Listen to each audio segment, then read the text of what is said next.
Hi, I want to talk about a couple of very well-known individuals that they go around in many countries, not just here in the United States, but in Europe, in Middle East, and uh, they do all kinds of interesting things like assassinate foreign generals, try to assassinate journalists, or they actually do. And they're kind of impervious uh, against to any kind of local court rulings or jurisdictions. uh, well, I think you can guess who these two guys are. One is Mr. Bin Salman of Saudi Arabia, and the other one is Mike Pompeo of United States. And well, Pompeo traveled to Europe, and the European court, Spanish court, or a court in Spain, I wanted to talk to him that he had been using CIA to try to assassinate Assange, and then Mr. Bin Salman, he actually did assassinate or kill viciously one of their own journalists. And this happened in in yet another country, in Turkey. And the Turkish government had all this evidence that it was actually the Saudis. Happened in their own embassy in Turkey, but um, then after a while, I think Bin Salman went to Turkey and gave Mr. Stupid Erdogan a bunch of cash and the benefits, and well, nothing came out of the investigations, and all the dossier or files were turned over back to the Saudis to do whatever they want to do. It's like there is a case against the murderer, and then the court suddenly decides that, hey, I don't want to prosecute this guy. All I'm gonna do is take all the paperwork, evidence, everything that's in the court, and turn it over to this gentleman that has now been absolved of all guilt and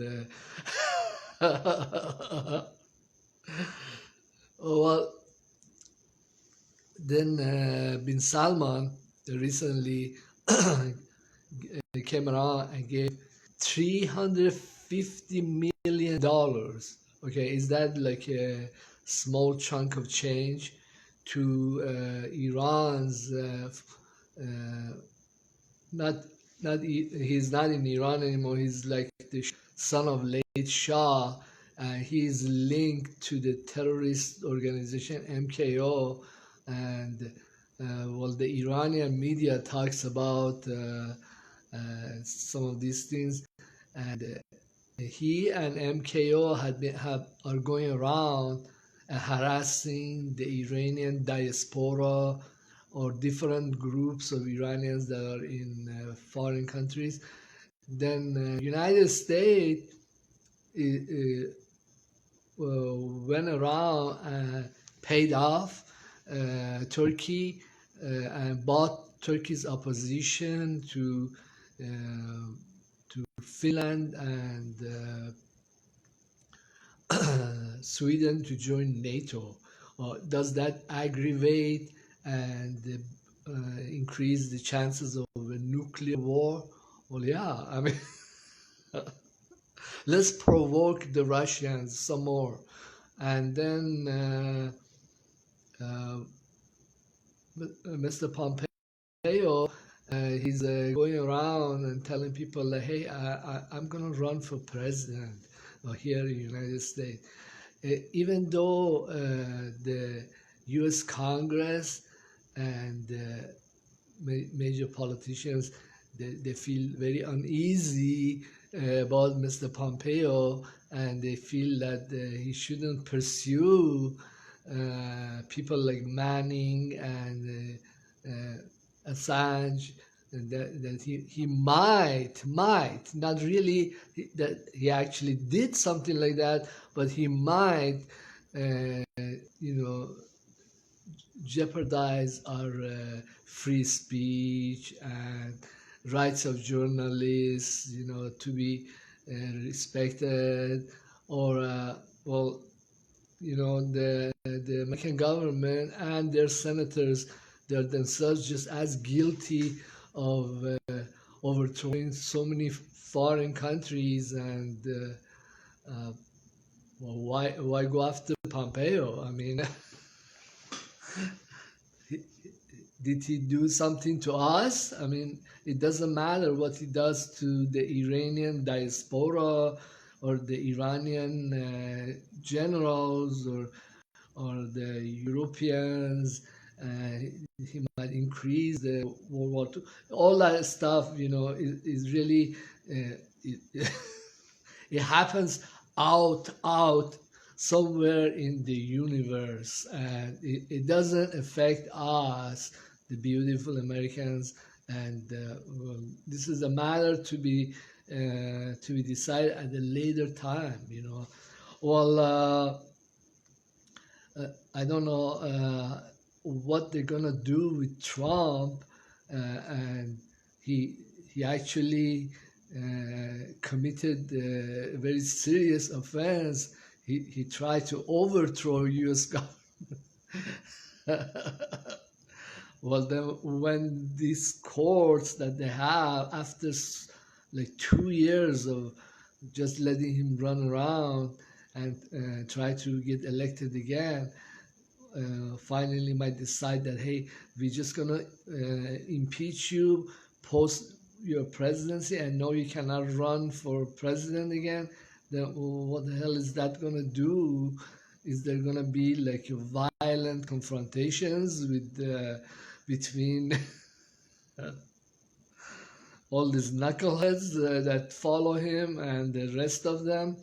That's But if a foreign country that was extremely pissed with Bin Salman and Mr. Pompeo manages somehow to assassinate these motherfuckers, then wouldn't you say that they have done a favor to journalists, to humanity, to you know the, this these two individuals are a real present and clear danger to anybody, especially uh, somebody that doesn't agree with the stuff that the Saudi government or U.S. government are doing in all these other places. And I don't know. Maybe it could be like a very big favor to humanity. Uh, uh, these two individuals are bizarre.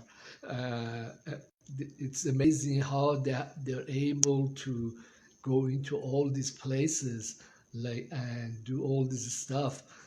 Especially like Bin Salman, he's able to write these massive checks to politicians. Like a couple of years ago, he wrote a check for like 1 billion or 2 billion to some Muslim country. I think it was Sri Lanka or something, and totally bought off their leaders. I don't know what he had been doing inside Sri Lanka or what he is doing inside Pakistan, that they're willing to overthrow their own government, put somebody that supports the United States uh, or Saudi Arabia. I mean, they are like a law unto their own selves in the international domain. If they suddenly decide that, hey, I just don't like the Nigerian government. Well, or if I would like to assassinate 50 of the Republican senators because they just don't like, I just don't like him, you know. And then his buddy Pompeo will come around and concoct a story that this there was a really a greater cause, that we had to kill these guys. They were bad guys. You didn't really know that, but well, this something similar to that happened in 9/11. Well, really two major buildings went down, and then there, we never figured out, even when the Saudis were really clearly involved, why they are still nice guys and we are doing business with them, and what really happened.